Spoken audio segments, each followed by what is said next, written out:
El abogado de mi papá llamó un miércoles. Yo estaba en el trabajo, revisando expedientes en el despacho de lesiones personales donde llevaba 3 años trabajando como asistente legal. El mensaje de voz fue breve. Habla Howard Chen, de Chen y Asociados. Estoy manejando la sucesión de su padre. Por favor, devuélvame la llamada para programar la lectura del testamento. Mi papá llevaba 8 meses muerto. Un derrame cerebral. Tenía 62 años. Greg había sido su esposo durante 9 años. Mi padrastro, aunque nunca lo llamé así en su cara. Solo Greg. Siempre Greg. Devolví la llamada durante mi hora de comida. Su padre dejó instrucciones específicas, me dijo el señor Chen. El testamento debe leerse con todos los beneficiarios presentes. ¿Puede venir a mi oficina el próximo martes a las 2?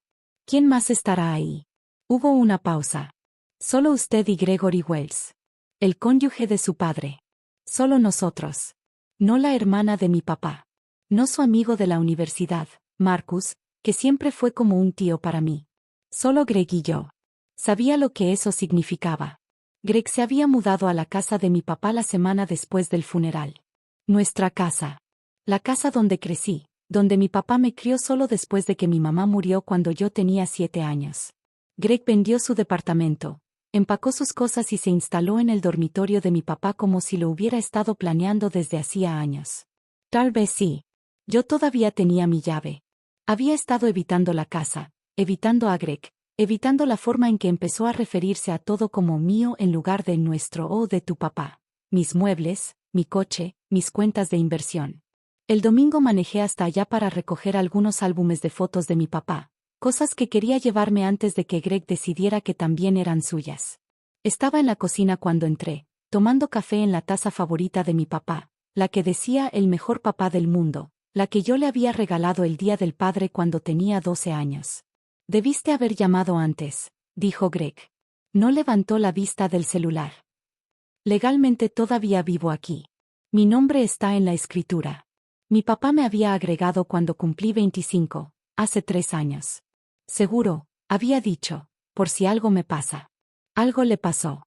Greg dejó el celular sobre la mesa. De hecho, tenemos que hablar de eso. De la casa. La lectura del testamento es el martes. Lo sé. El señor Chen me llamó. Bien, Greg se puso de pie. Medía como 1,80 m, tenía 48 años y trabajaba como consultor financiero. Siempre había sido cuidadoso con su apariencia. Cuidadoso con todo. Quiero que sepas que, diga lo que diga el testamento, pienso impugnarlo. Yo estaba sacando un álbum de fotos del estante de la sala. ¿Impugnar qué? Tu padre no estaba en pleno uso de sus facultades al final. El derrame afectó su juicio. Cualquier disposición que no refleje nuestro matrimonio, nuestra sociedad, la voy a impugnar. Me volteé para verlo. Mi papá tuvo el derrame hace 8 meses. Actualizó su testamento hace 2 años. El señor Chen me lo dijo por teléfono. La mandíbula de Greg se tensó. Tu padre y yo hablamos de nuestros planes patrimoniales. Todo debía ser propiedad mancomunada. Así funciona el matrimonio. No en este estado. No sin documentación específica. Había trabajado suficiente tiempo en derecho sucesorio para saberlo. Y mi papá mantenía sus bienes separados. Me dijo que lo hacía.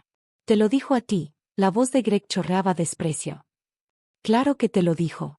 Siempre estabas metida en su oído, ¿no? Recordándole que tú eras su familia de verdad. Que yo solo era una fase. Un error. Nunca dije eso. No hacía falta, se acercó. Todo lo que hacías lo decía. La forma en que me llamabas Greg en lugar de papá. El hecho de que mantuvieras tu departamento en vez de volver a casa cuando se enfermó. La forma en que actuabas como si yo fuera un invitado en esta casa y no su esposo. Te casaste con él 6 años después de que murió mi mamá. Yo tenía 17. ¿Cómo se suponía que te llamara? Algo que mostrara respeto. Algo que reconociera que yo era parte de esta familia. Metí el álbum en mi bolsa. Me voy. Nos vemos en la lectura del testamento. ¿Qué te dejó? Dijo. Me detuve en la puerta. ¿Qué te dejó tu padre? Repitió Greg. El señor Chen dijo todos los beneficiarios. Eso significa que hay más de uno. Eso significa que te dejó algo. ¿Qué es? ¿La casa? ¿Sus cuentas de retiro? ¿El seguro de vida? No lo sé. Mentirosa. Cruzó la sala en 4 pasos largos. ¿Sabes exactamente qué dice ese testamento? Seguro hasta lo ayudaste a escribirlo. Lo convenciste de sacarme de la herencia de mi propio esposo. No lo hice. Esta casa vale $400,000. Su 401k vale otros 300,000. El seguro de vida pagó 250,000. Eso es casi 1,000,000. Dinero que debería ser mío. Dinero al que tengo derecho como su cónyuge sobreviviente. La lectura es en 2 días. Los dos lo sabremos entonces. Greg me agarró del brazo. Dímelo ahora. Suéltame. Dime que te dejó y dejo esto así. Podemos arreglarlo como familia, sin abogados. Pero si sales por esa puerta sin decirme, voy a hacerte la vida imposible. Voy a impugnar todo. Voy a arrastrar esto en los tribunales durante años. Me voy a asegurar de que no veas ni un centavo hasta que tengas 40. Me zafé. No sé qué dice el testamento. Mi papá no me dijo. Y aunque lo supiera, no te lo diría. No así. Su cara cambió. El consultor financiero cuidadoso desapareció. En su lugar apareció algo más feo. Algo que quizás siempre había estado ahí, escondido bajo las camisas planchadas y las cenas educadas. Eres una pequeña consentida, dijo en voz baja. ¿Crees que mereces su dinero solo porque eres su hija biológica? ¿Porque llegaste primero? Yo cuidé de él. Yo lo atendí después del derrame. Yo le tomé la mano cuando murió. ¿Dónde estabas tú? Estaba en el hospital. ¿Cuándo? ¿2 horas? Apareciste 2 horas al final y luego te fuiste. Yo estuve ahí semanas, meses. Yo me gané ese dinero. Me gané esta casa. Y no me la vas a quitar. Me giré hacia la puerta. No la puerta principal, él la estaba bloqueando, sino la puerta corrediza de vidrio que daba al patio. Mi papá la había instalado 2 años antes. Le encantaba. Ventanales de piso a techo que dejaban entrar muchísima luz natural.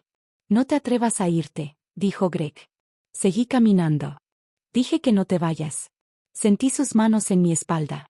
Las 2 palmas planas entre los omóplatos. Un empujón fuerte. Tropecé hacia adelante, estirando los brazos para detenerme. Mis manos golpearon primero el vidrio, luego mi cara, y después todo el peso de mi cuerpo siguió. La puerta explotó. Esa es la única palabra. No se cuarteó. No se rompió. Explotó en 1000 pedazos. Tal vez 10,000. Vidrio por todas partes. En mis manos, en mi cabello, cortando mi camisa, mi piel, mi espalda. Caí en el patio, boca abajo, con vidrio debajo de mí, encima de mí, por todos lados. Intenté respirar, pero mis pulmones no respondían. Todo dolía. Todo estaba mojado. Sangre. Muchísima sangre. Escuché a Greg detrás de mí. Oh, caminaste directo contra la puerta. No estabas poniendo atención. Eso fue lo que pasó. No podía mover la cabeza. No podía hablar. Presioné la mano contra el concreto e intenté levantarme. Mi palma resbaló en sangre. La mía.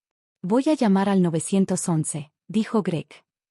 Les voy a decir que caminaste contra la puerta de vidrio. Que no estabas viendo por dónde ibas. Tienes que respaldarme en eso, ¿entendiste? Si les dices otra cosa, me voy a asegurar de que no recibas ni un centavo de ese testamento. Lo escuché por teléfono. Escuché que daba la dirección. Escuché que decía accidente, que caminó directo contra el vidrio y que hay muchísima sangre. Mi celular estaba en el bolsillo trasero, probablemente destrozado, pero logré sacarlo. La pantalla estaba rota, pero todavía funcionaba. Abrí la cámara. Tomé una foto de la puerta destruida, del vidrio por todos lados, de mi sangre en el patio. Greg estaba a unos 3 metros, de espaldas, todavía hablando con el 911. Luego tomé fotos de mis manos llenas de cortadas, de mis brazos, de mis piernas. No podía ver mi espalda, pero la sentía. Docenas de heridas, tal vez cientos. Algunas profundas, otras superficiales. Todas sangrando. Guardé las fotos en la nube. Se las mandé por correo a mi mejor amiga, Kira, con un mensaje. Greg me empujó contra la puerta de vidrio. Llama a la policía. Luego me dejé caer otra vez sobre el concreto y cerré los ojos. Los paramédicos llegaron en 6 minutos. Lo sé porque Kira me lo contó después. Ella también había llamado al 911. Les dijo que no fue un accidente. Les dijo que enviaran a la policía también. 2 oficiales llegaron mientras los paramédicos me subían a la ambulancia. Alcancé a escuchar a Greg hablando con ellos. Ella simplemente caminó directo contra el vidrio. No sé qué estaba pensando. Tal vez estaba en el celular. Uno de los oficiales miró la puerta, la forma en que el vidrio se había roto hacia afuera, esparcido por el patio. Miró la ropa limpia de Greg, sus manos sin una sola herida. Luego me miró a mí, cubierta de sangre y fragmentos de vidrio. Tendremos que tomarle declaración en el hospital, dijo el oficial. En urgencias, me cortaron la camisa. Una enfermera soltó un jadeo. Yo todavía no podía ver mi espalda, pero sentí sus manos retirando el vidrio de mi piel con cuidado. Pedazo por pedazo. Había muchísimos. El doctor Martínez entró. Médico de urgencias, unos 40 años, ojos cansados y manos firmes. Voy a ser directo contigo, dijo. Tu espalda está gravemente lacerada. Vamos a necesitar mínimo 70, quizá 80 puntos. Algunas cortadas son lo suficientemente profundas como para requerir sutura por capas, músculo, tejido subcutáneo y piel. Esto va a tomar varias horas. Fotos, logré decir. Mi voz sonaba extraña. Choque, probablemente. Vamos a documentar todo, respondió. Es el procedimiento estándar en casos de trauma. No. Yo quiero fotos. Fotos específicas. De todos los ángulos. Antes de los puntos, después de los puntos. Todo. El doctor Martínez me observó con atención. ¿Evidencia? Sí. Asintió lentamente. ¿Fue una agresión? Sí. De acuerdo. Me aseguraré de que nuestro fotógrafo forense documente todo a fondo. Y voy a llamar al enlace con la policía para que puedas rendir tu declaración antes de administrarte analgésicos que puedan afectar tu memoria. El detective Paulson llegó mientras el doctor Martínez me adormecía la espalda para suturar. Di mi declaración acostada boca abajo, con la cara presionada contra una almohada estéril mientras una enfermera me sostenía la mano. Le conté todo. La discusión sobre el testamento. Las amenazas de Greg. El empujón. El vidrio. Y las instrucciones de Greg para que mintiera sobre lo ocurrido. Tu amiga llamó al 911 por separado, dijo el detective Paulson. Reportó que le enviaste un mensaje diciendo que tu padrastro te empujó contra una puerta de vidrio. Eso respalda tu versión. Y tenemos las fotos que tomaste en la escena. Pensaste muy bien. Trabajo en derecho de lesiones personales, dije. La documentación no es todo. La puerta era de vidrio corredizo, no de vidrio templado de seguridad, añadió. Eso es una violación al código de construcción, y también explica por qué el vidrio se rompió en fragmentos grandes en lugar de pequeños cubos. Por eso tus lesiones son tan graves. ¿Lo van a arrestar? Ya lo trajimos para interrogarlo. Una vez que sepamos la magnitud total de tus lesiones después de la cirugía, determinaremos los cargos. 72 puntos. El doctor Martínez los contó en voz alta mientras trabajaba. Algunas heridas necesitaron 3 capas de sutura, músculo, tejido y piel. Me quedarían cicatrices. Muchas. Permanentes. El fotógrafo forense tomó 47 fotos. Las conté también. Cada ángulo, cada laceración, el patrón de los cortes, la profundidad, el ancho. Todo. Cuando por fin me dieron analgésicos y me dejaron dormir, soñé con vidrio rompiéndose, cortando, estallando. Kira me recogió del hospital a la mañana siguiente. No podía usar una camisa normal, era demasiado doloroso. Me dieron una bata hospitalaria para irme a casa.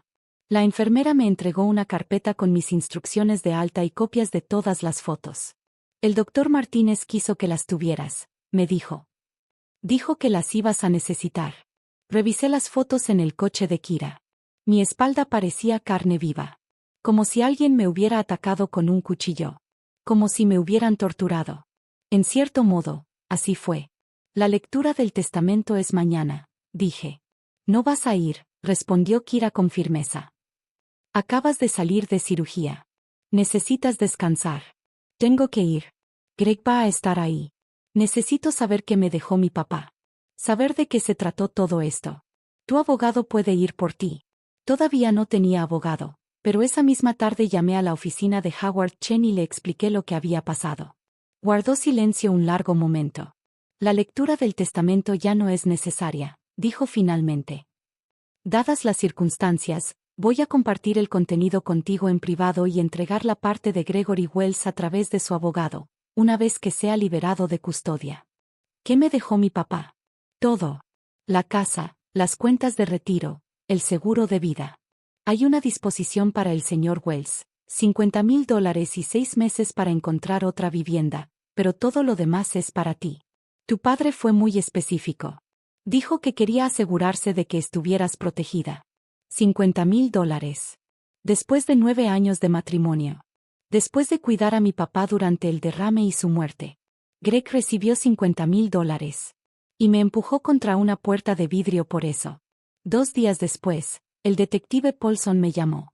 Vamos a presentar cargos contra Gregory Wells por agresión agravada con lesiones graves. Dada la severidad de tus heridas y las cicatrices permanentes, también agregamos el cargo de agresión con intención de causar daño corporal grave. La fiscalía está tomando esto muy en serio. ¿Qué tan en serio? 6 fiscales distintos están revisando el caso. Uno por cada cargo, además de especialistas en violencia doméstica, delitos financieros relacionados con la disputa de la herencia y abuso de adulto mayor en relación con el patrimonio de tu padre. Es un caso complejo. El señor Wells se enfrenta entre 5 y 15 años si es declarado culpable. 6 fiscales. Todo porque Greg quería dinero que no era suyo. Todo porque mencioné una lectura de testamento. El juicio ocurrió 4 meses después. Testifiqué usando una blusa sin espalda, de pie, dándole la espalda al jurado. Dejé que vieran las 72 cicatrices. Que las contaran si querían. El abogado de Greg intentó decir que fue un accidente, que yo caminé contra la puerta, que Greg trató de detenerme. Entonces la fiscalía mostró las fotos que yo había tomado.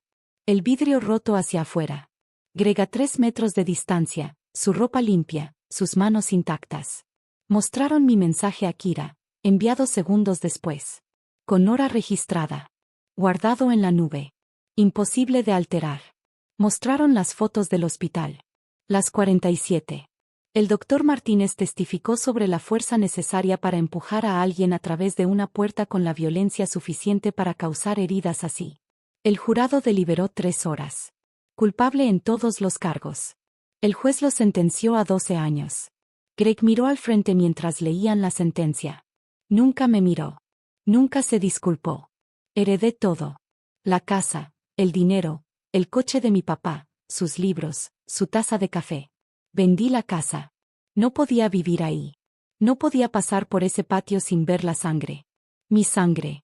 Usé parte del dinero para abrir mi propio despacho jurídico. Derecho de lesiones personales.